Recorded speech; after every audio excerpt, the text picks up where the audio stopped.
I think you've seen some of our videos. We started putting some stuff out, and I'm Brandon, and Craig. we have the Two Dukes Garage, and this is just some stuff that we do. We're just, like we said in the intro, a couple of regular guys. This is all of our projects. It's our hobby, our passion. It's just stuff that we do. So, I mean, if you see something you like, give it a try. At the end of the day, I think we're proof that you can build some pretty cool stuff with some pretty basic tools at home, and you don't have to be the biggest, baddest expert on the planet to get stuff done.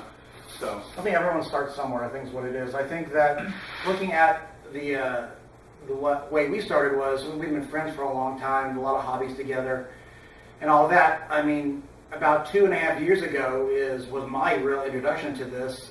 Brandon had been doing some, hot roddy stuff when he was a kid, but really not any time recently. So it was pretty long in the history for him as well. But I bought a convertible Mustang. I wanted to kind of get my feet wet. Really liked a lot of the car shows on TV and all that. So have been watching those for a while and just want to get to understand if I liked it or not.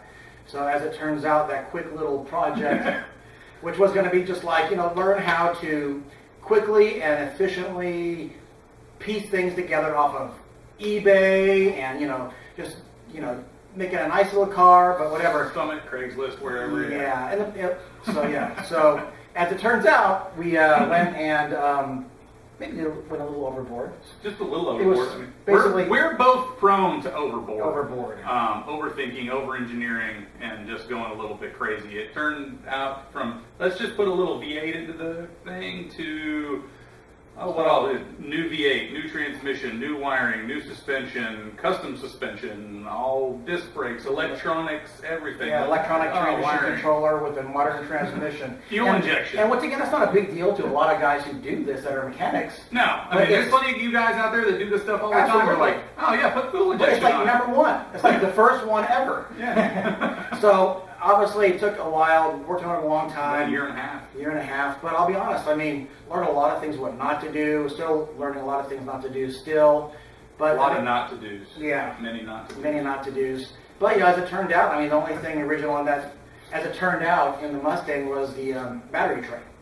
So yeah, that's the only part. That we didn't touch the paint on the body, and we did repaint the battery tray, but we didn't actually have to do any body work to it. No, it was pretty rust-free car, which is great. So it was a nice builder, and it wasn't like a regular coupe.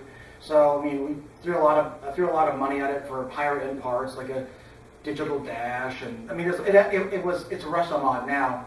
And I don't think that many people would do a resto mod for their very first build, but it was ambitious. It was over ambitious for sure. I mean, I grew up with some fast cars. My uncles had them. I had some cool stuff, and I mean, but I had to get rid of them. Life happened. You have kids, you have a family, you have a career, and all those things. So all that stuff went to the wayside, and then I started picking up a little hot rod here, just a little kind of cruiser, nothing special, just 4-door Galaxy 500 or a little Studebaker pickup truck or something like that. Nothing crazier over the top than I talked him into doing it, and he got his Mustang, and then I ended up with my crazy race car Mustang that y'all see pictures of again. So it's my first jump into anything major in 20 years, and his first at all. So it's been fun, and it's been a crazy experience where you get to learn all the new stuff, learn how to weld better, learn how to weld it all.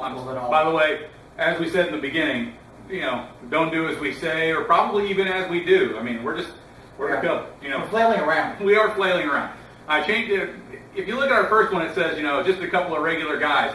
Well, my first take on that was that it actually read, we're just a couple of idiots. But, somebody else has already taken that along with the word factory, so you know who you are. But yeah, just follow along.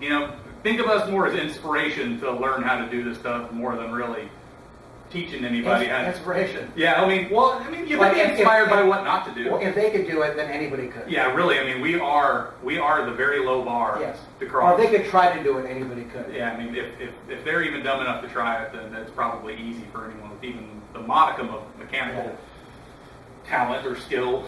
I think at this point, I do feel like going through that process, and then we got the Rambler Rogue, and started redo that one, and that was way less of a full redo but it started to snowball, maybe a little much.